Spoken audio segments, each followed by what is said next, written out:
Hello বন্ধুরা, মিতাজ Bengali রেসিপিতে সবাইকে স্বাগত জানাই। আজকে আপনাদেরকে বানিয়ে দেখাবো চিকেন মহারানি। রোজকার চিকেন রান্নার চাইতে এই চিকেন সম্পূর্ণ আলাদা দেখতে হয় এবং খেতেও খুব সুন্দর হয়। এই চিকেন মহারানি পোলাও, ফ্রায়েড রাইস, নান, লুচি, পরোটার সঙ্গে খেয়ে দেখতে পারেন, অসাধারণ লাগবে। আর আপনাদের কাছে একটাই অনুরোধ, প্লিজ পুরো ভিডিওটি দেখবেন আর একটা লাইক দেবেন। আপনাদের একটা লাইক আমাকে নতুন ভিডিও বানাতে উৎসাহ জাগাবে। চিকেন মহারানি বানানোর জন্য এখানে 700 গ্রাম চিকেন নিয়েছি। চিকেনটাকে হালকা গরম জলে লেবুর রস দিয়ে ধুয়ে পরিষ্কার করে জলটা ঝরিয়ে নিয়েছি। তারপর ম্যারিনেট করবার জন্য পরিমাণ মতো লবণ দিলাম, 1 চামচ কসুরি মেথি দিলাম, 1 চামচ কাশ্মীরি লঙ্কার গুঁড়ো, 1 চামচ আদা বাটা, 1 চামচ রসুন বাটা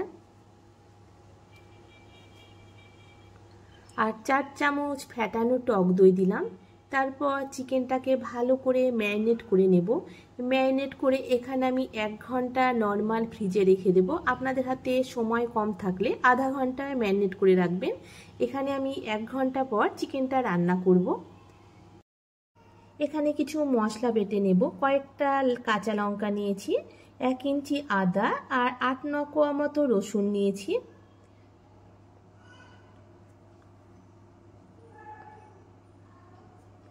আর একটা মিডিয়াম সাইজের পেঁয়াজ কুচি দিয়ে একটা মিহি পেস্ট বানিয়ে নেব।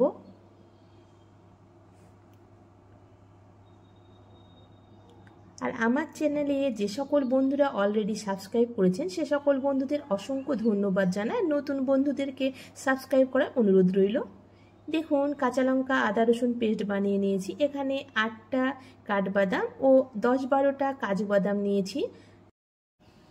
এখানে কাঠবাদাম ও কাজু বাদাম গরম জলে ভিজিয়ে রেখেছিলাম।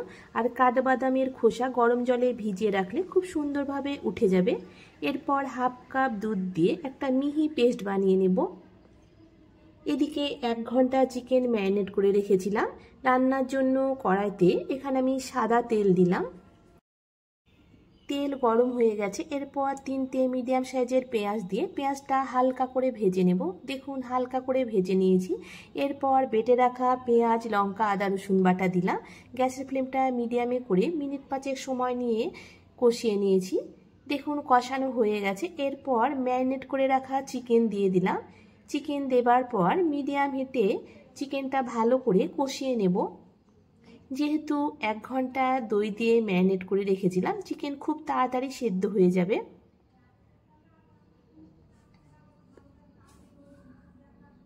আর এখানে পেঁয়াজটা বেশি কালো করে ভাজবেন না, তাহলে চিকেনের কালারটা ভালো লাগবে না দেখতে।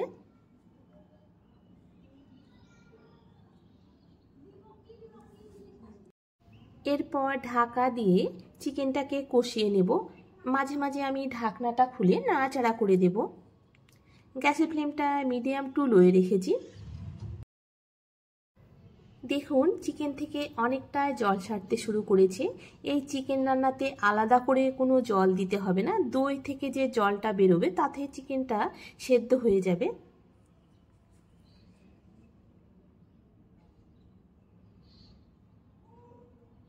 এদিকে চিকেনটা কষানো হতে থাক, একটা ভাজা মশলা বানিয়ে নেব।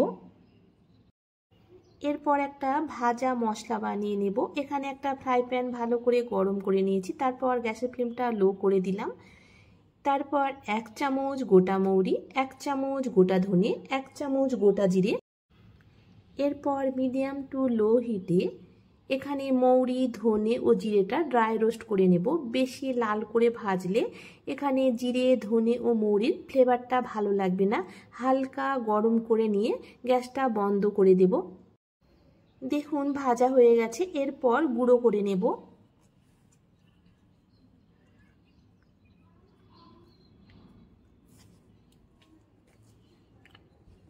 এদিকে চিকেনটা মিনিট 6-7 সময় নিয়ে কষিয়ে নিয়েছি। তারপর ভেজে রাখা মশলার অর্ধেকটা দিলাম, স্বাদ মতো লবণ দিলাম। তারপর বেটে রাখা বাদাম দিলাম। বাদামটা দেবার পর গ্যাসের ফ্লেমটা লো করে দিয়েছি। আর লবণটা যেহেতু ম্যারিনেট করবার সময় দেওয়া আছে তাই লবণটা বুঝে দেবেন। দেখুন ভালো করে কষিয়ে নিয়েছি। তারপর এখানে হাফ কাপ দুধ দিলাম, এখানে কোনো জল ব্যবহার করব না। এখানে আমার মোট 1 কাপ দুধ লেগেছে। বাদাম বাটার সময় হাফ কাপ দিয়েছি, পরে হাফ কাপ দিলাম, মোট 1 কাপ দুধ দিয়েছি। তারপর নাড়াচাড়া করে গ্যাসের ফ্লেমটা লো করে দিয়েছি। দেখুন চিকেন এখানে পুরোপুরি সেদ্ধ হয়ে গেছে। এরপর 1 চামচ চিলি ফ্লেক্স দিলাম।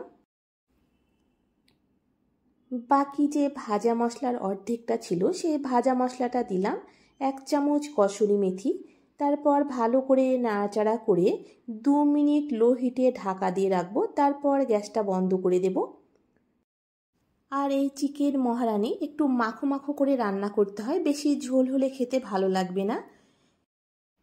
দেখুন 2 মিনিট লো হিটে রাখার পর গ্যাসটা বন্ধ করে দিয়ে 5 মিনিট ঢাকা দিয়ে রেখেছিলাম। আর কালারটা দেখে বুঝতে পারছেন এটা দেখতে যেমন হয়েছে খেতেও অসাধারণ হয়েছিল। আপনারা এইভাবে একবার চিকেন মহারানি বানিয়ে লুচি, নান, পরোটা, ফ্রাইড রাইস, পোলাওর সঙ্গে একবার খেয়ে দেখুন। আশা করছি ভালো লাগবে। ভালো লাগলে অবশ্যই কমেন্ট করে জানাবেন। আজকের মতো এই পর্যন্ত, দেখা হচ্ছে পরবর্তী ভিডিওতে। ততক্ষণে সবাই ভালো থাকবেন, সুস্থ থাকবেন। ধন্যবাদ বন্ধুরা আমার আজকের এই ভিডিওটি দেখার জন্য।